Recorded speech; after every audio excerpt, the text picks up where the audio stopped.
Hasta el momento vamos entendiendo estas ideas que va planteando Ray Kurzweil, que tiene que ver con la teoría de la evolución tecnológica. Ahora vamos a ver conceptos como la complejidad y el orden, que ya lo había planteado en un principio. Esto tiene que ver con características que están inmersas dentro de cada una de las etapas de los ciclos de evolución del universo, ¿no? Y vamos a ver esta idea de la evolución que, si hacemos la lupa, cuando él dice que es exponencial, él dice, bueno, es exponencial, pero exponencial es esta curva que está acá. Para quienes no conozcan, la mayoría creo que conocen a qué se refiere la curva exponencial. Para quienes no, es esta curvita la que no tiene forma de S, ¿no? Y Kurzweil dice que si hacemos un zoom allí, si miramos con detenimiento, con la lupa, vamos a ver que la evolución no es tan lineal, o sea, no es tan armónica la curva exponencial, sino que está compuesta de muchas curvas con formas de S, como las que muestra aquí. Ahora avanzamos en esos conceptos. La complejidad. La aceleración continua de la tecnología es la implicación y el resultado inevitable de lo que llamo la ley de los rendimientos acelerados, lo que llama Kurzweil.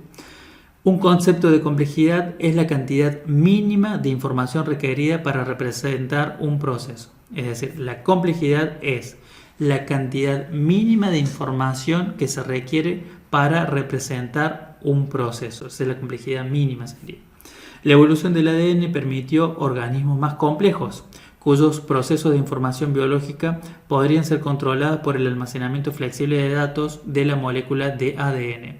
La explosión cámbrica proporcionó un conjunto estable de planes corporales animales en el ADN, de modo que el proceso evolutivo podría concentrarse en el desarrollo cerebral más complejo. En tecnología, la invención de la computadora proporcionó un medio para que la civilización humana almacenara y manipulara conjuntos de información cada vez más complejos. La extensa interconexión de Internet proporciona una complejidad aún mayor, ¿no? Entonces tenemos allí a la complejidad presente en las diferentes etapas de la evolución, en el ADN, en el cerebro y ahora en la computación y en la red de Internet, ¿no? El orden es otro de los elementos presentes en todas las épocas de la evolución. El orden es información que se ajusta a un propósito. El orden es información que se ajusta a un propósito. La medida del orden es la medida de qué tan bien se ajusta la información al propósito. Medir el orden es más difícil que medir la complejidad. Para el orden necesitamos una medida de éxito que se adapte a cada situación.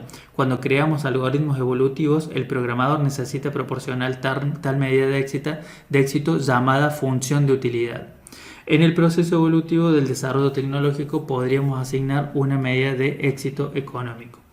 Para los que estén cerca de lo que es el conocimiento de ciencias económicas, la función de utilidad, ustedes saben que está presente allí en las formas en las que se trata de entender la conducta del consumidor, y cuando él se refiere a función de utilidad está hablando de esa misma función de utilidad que ustedes ya conocen. La evolución ha demostrado, sin embargo, que la tendencia general hacia un mayor orden normalmente resulta en una mayor complejidad. En la evolución biológica, el problema general siempre ha sido sobrevivir.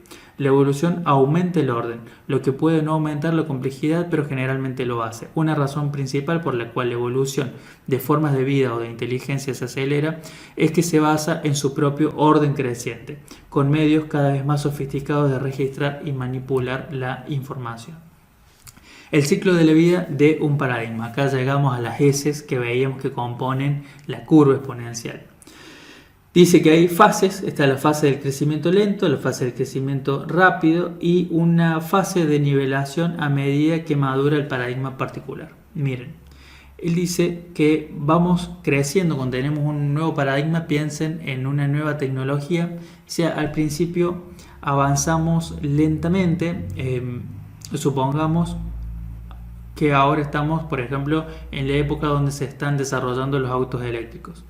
Y los desarrollos, están todas las empresas allí intentando desarrollar los autos eléctricos y no tienen mucha diferencia una de las otras, tampoco hay tantas empresas, va lento la cosa. Si uno quiere encargar un modelo de eso, puede tener un tiempo de espera de 18 meses o 2 años para recibir la unidad. Y después dice que una vez que esa tecnología se empieza a manipular de una mejor manera, el mercado o el Estado o los agentes que estén participando en ella le empiezan a familiarizarse más, el crecimiento de eso va a ser vertical, es decir, vamos a tener en un momento todas las empresas de autos generando autos eléctricos, por ejemplo. Y en algún momento ya utilizan tanto la tecnología eléctrica que ya no empiezan a aparecer inventos nuevos, la mejora de un producto respecto del otro ya no es tan importante y se empieza a mesetar ese paradigma hasta que aparezca otro paradigma nuevo donde vuelve a comenzar otra curva en forma de S como este que estamos viendo aquí. Lo que plantea Kurzweil es que su idea de la curva exponencial en el crecimiento de todas estas tecnologías, en realidad son muchas tecnologías diferentes, muchos paradigmas diferentes y se van pegando unas a otras con esta forma de S. Por eso él dice que esta es la forma en realidad más acertada de su idea del crecimiento exponencial, pero cuando uno lo ve de lejos es una curva exponencial, ¿no? Teoría evolutiva del equilibrio puntuado. La teoría evolutiva del equilibrio puntuado describe la evolución como un progreso a través de periodos de cambios rápidos seguidos por periodos de éxtasis relativo. Sería esto, ¿no? Los periodos de cambios rápidos son las partes donde se verticaliza y después el éxtasis relativo cuando se estacionaliza un poco allí la curva, ¿no? Cuando se vuelve un poquito más horizontal.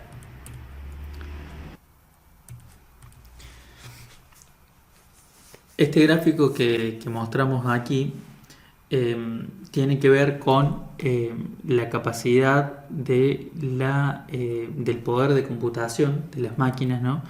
Y cómo se proyecta para los años que siguen. Si se fijan, el gráfico arranca con una línea de tiempo desde el año 1900 hasta la actualidad 2020 y tiene ahí algunas proyecciones a futuro, ¿no? La unidad de medida sobre el eje vertical son millones de instrucciones por segundo. Esa sería una medida, una forma de medir el poder de la computación, ¿no? Y se la establece por la cantidad que puedes comprar, digamos, de millones de procesamientos de información o de instrucciones por segundo en torno a los $1000, ¿no? Ahí lo aclaran, $1000 del valor teniendo en cuenta la inflación hasta 1998, ¿no? Es una medida. Miren esto. Acá compara sobre el eje vertical derecho a qué se parece dentro de lo que nos ofrece la naturaleza, ¿no? Tenemos, por ejemplo, que la máquina IBM 650 tenía más o menos, podía recibir la fracción de cantidades de instrucciones por segundo equivalente a la calculación manual, ¿no? O sea, un poder muy, muy bajo, ¿no?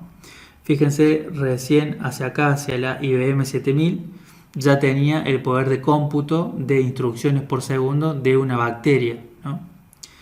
Miren aquí, por ejemplo, yendo a la Mac 2 ya tiene el poder de procesamiento que puede ofrecer un organismo como el de una araña, ¿no? Y nos vamos acercando en los próximos años. Fíjense que es una de las tendencias que ellos proyectaban hacia el año 2000, que para el año 2020 íbamos a poder tener la capacidad de procesamiento similar a la de la mente humana, ¿no? Este otro gráfico es bastante similar, pero va más adelante en cuanto a los años. Este llega hasta el año 2020 con unas proyecciones con datos concretos hasta el año 2000, proyectan hasta el año 2020. Este gráfico llega también con datos similares hasta el año 2000 y se extiende en su proyección hasta el año 2100, ¿no? Bueno, estamos hablando de, en este caso, eran millones de instrucciones por segundo, la unidad de medida, y en este caso se mide el poder de la computación por el poder de cálculo por segundo cada $1000, es decir, lo mismo que tenemos antes. Dicen que nuestra computación llega a emular el cerebro de los insectos para el año 2000, que puede emular el cerebro de un ratón aproximadamente para el año 2010, que la emulación del cerebro humano completo, de una unidad de cerebro humano completa, va a estar en torno del año 2020 al año 2030, ¿no? Ahí deberíamos lograr como civilización tener máquinas que puedan tener el poder de cálculo de todo el cerebro humano, ¿no? Y luego desde allí tratar de generar un mecanismo que pueda emular el funcionamiento y el poder de cálculo de toda la humanidad que habita este planeta en simultáneo.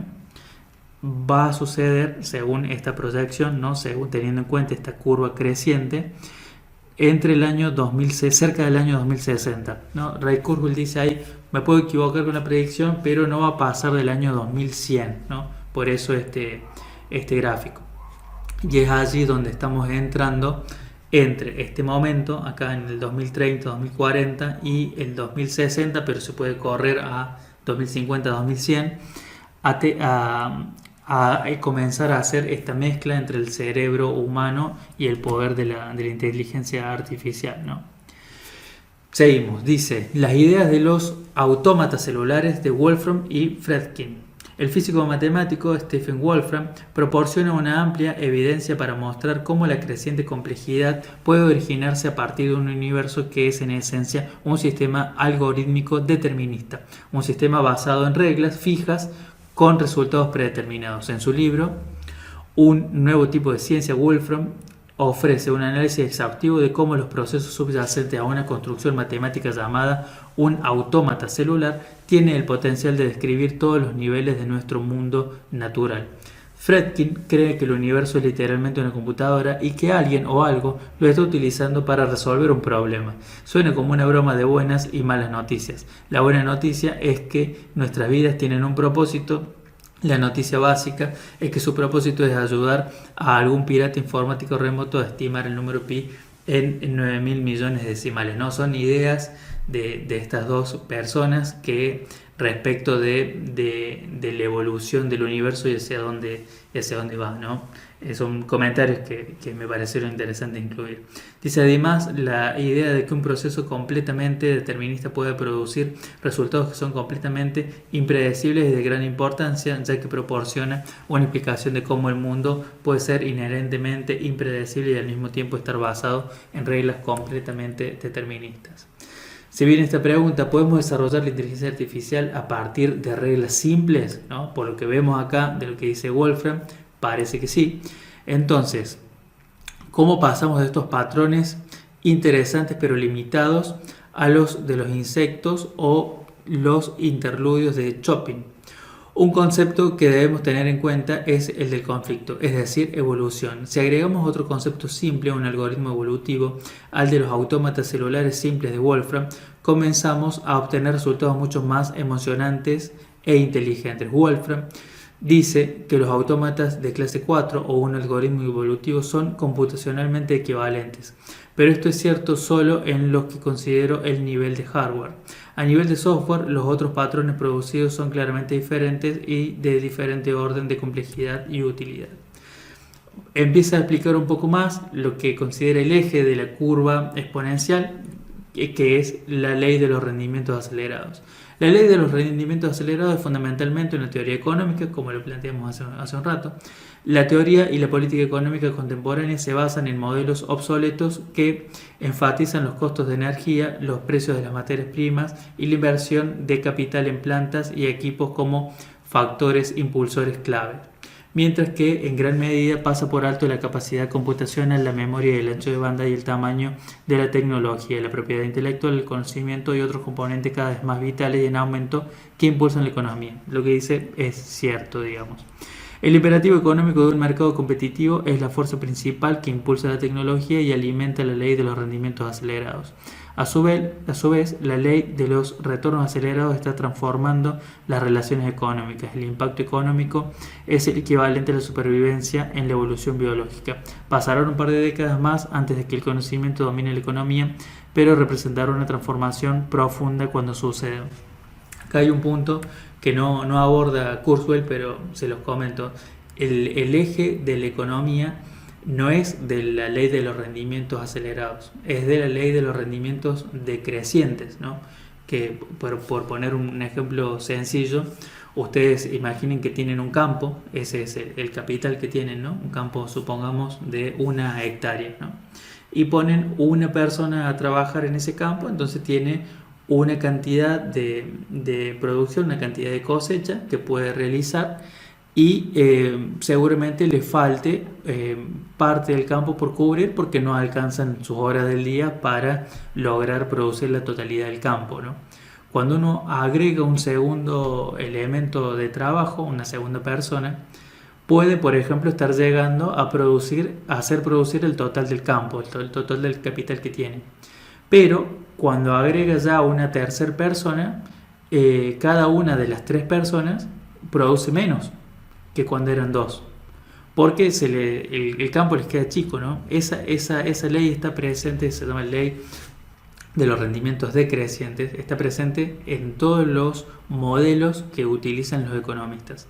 Proponer lo contrario, proponer que los rendimientos van a ser crecientes, cambiaría toda la teoría económica, y ese es un punto que la gente que está con Kurzweil de Singularity University todavía no ha abordado. Les hago el comentario por las dudas a quienes les interese el tema, ¿no? Avanzamos con otra parte del material de Kurzweil. Dice lograr la capacidad computacional del cerebro humano, ¿no? Esta es toda una unidad destinada a eso.